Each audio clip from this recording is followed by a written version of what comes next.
Uy, may transfer daw. Yung transferee. Mahirap lang daw pamilya nun. Pero nahimala, nandito sa private school. Sabi mataas ang grado nun, kaya may scholarship. Uy, ang alang chismisan. By the way, alam niyo ba yung transfer? Oo, yun nga. Yung pinag-usapan namin. Ano plano? Ano naman plano mo? Anong plano? Walang plano. Uy, matalino yan. Eh, ikaw pera lang yung pinapairal para manalo. Remember, pira lang pantapat mo. Eh di sa ganyan ko, ikaw panalo yung contest by using money. Oy bro, alam niyo na ba yung tungkol sa contest? Oo nga, sa dami-daming estudyante sa ICT, ikaw pang lakiwan nga napili. Yeah, sobrang swerte mo. Oo nga, manala ko at makukuha yung scholarship para mabawasan lang yung gastusin sa pag-aaral ko. Pero ano, baka nag-iisip ka sa kalaban mo? Si Jenny, bubo yun. Oo nga, pera lang ang pinapairal nun, kaya huwag kang tatanggap sa alok nun. Wala lang yun. Sige, paghahadaan ko ang contest na yun. Tara, uwi na tayo. Sige.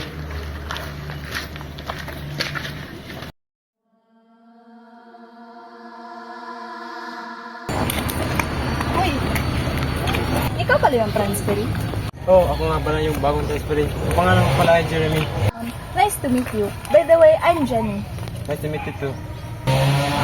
Nandun pala yung mga kaibigan ko. Gusto mo ba sila makilala? Sige, sige. Sige, tara. Tara.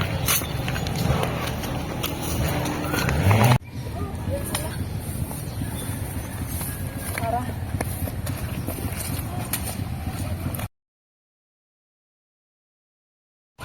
Hi, I'm Marco. Nice to meet you. Hi, I'm Krish. Hi, I'm PJ. Ako nga pala si Jeremy, bagong transferee. Nagagalap ko kayong makilala. Ay, kumusta? Bago ka pala dito. Oo, bago lang. Nakakabalit bago, pero sana masanay.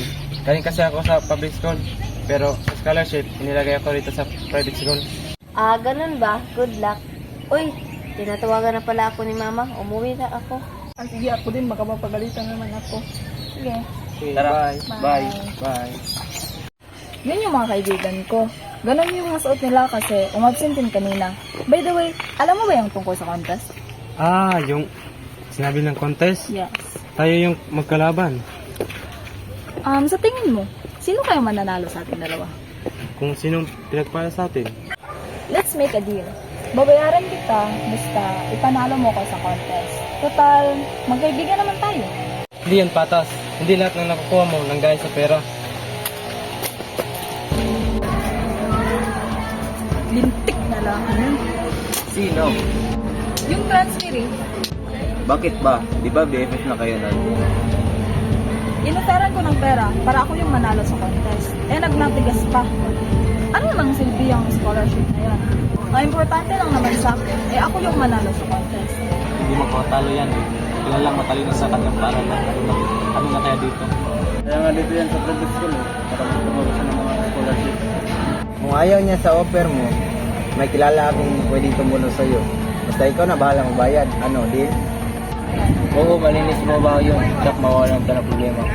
Basta siguraduhin niyo lang, mawawala yung lalaki na yan sa araw ng graduation.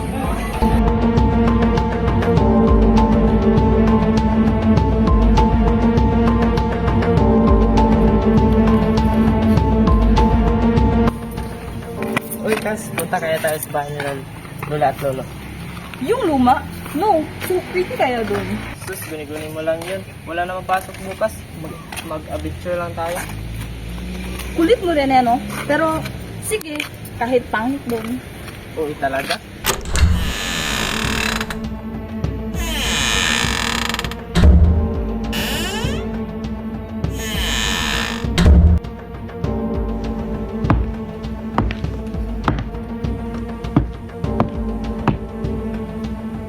KJ, where na you? Sabi mo dadating ka ng hapon. Sorry, Jen, hindi ako matutuloy ngayon. May importante kasi akong lakad. Bukas ng umaga ako pupunta.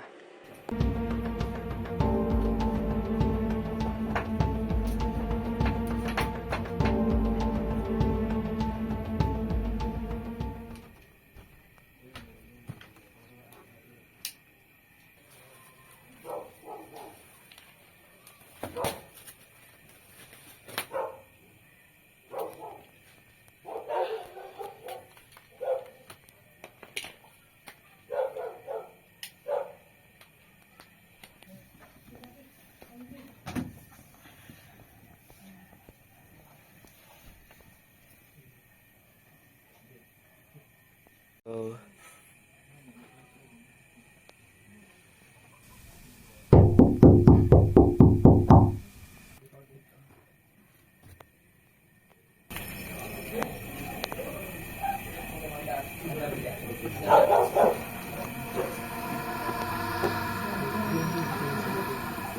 Jay. Sabi mo bukas ka pa dadating.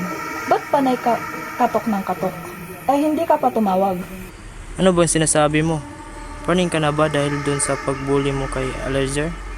Kaya ginaganyan ka na? Huwag mo nga akong takutin or i-prank. Makatulog na ulit. Baka guni-guni ko lang yun.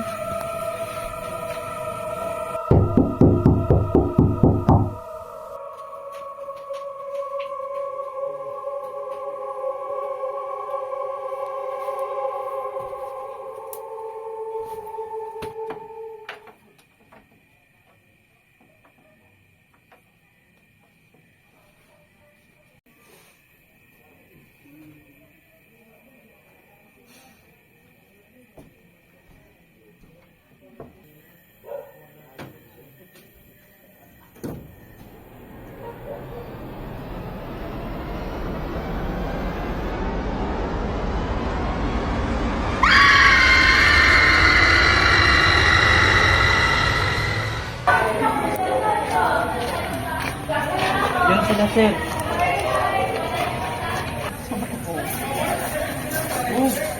Miss Jeannie, pwede ba kitang makita sa office? Bakit, sir? Ano ba kasalanan namin? Di ba kaya yung nagplano kay Jeremy ay pawalan niya sa araw ng contest? Pruweba ka ba? Huwag kang magbintang. Oh, saksi ako. May video ako nung nag-usap-usap kayo kay Jason. Maraming salita. Sa opisina lang tayo mag-usap.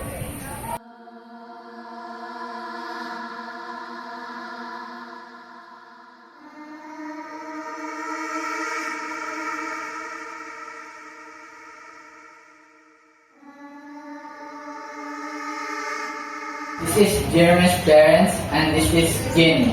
And now we will discuss the accident that happened before the event. And now I will let you talk to the student. Bakit niyo yung ginawa? Mabait at masipag na bata si Jeremy. Bakit niyo yung ginawa? Di ba pera lang yung habol nyo? Eh, hindi pa tinanggap ng anak nyo.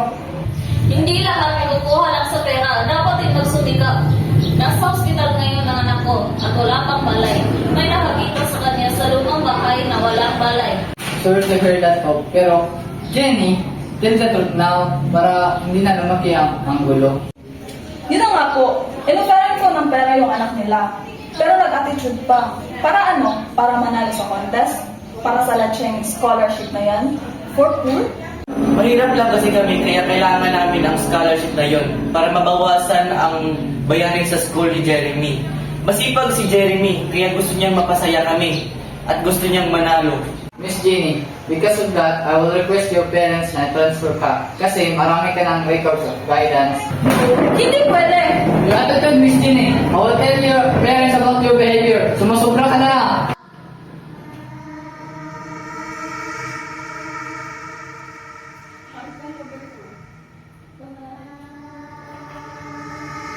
And parents of Jeremy, I'm sorry to hear that na nasa ospital na ang anak niyo. At sana hindi na yung maulit na ganitong sitwasyon. Salamat at sana hindi na mauulit ang pagdidiskriminasyon ng buhay ng isang tao.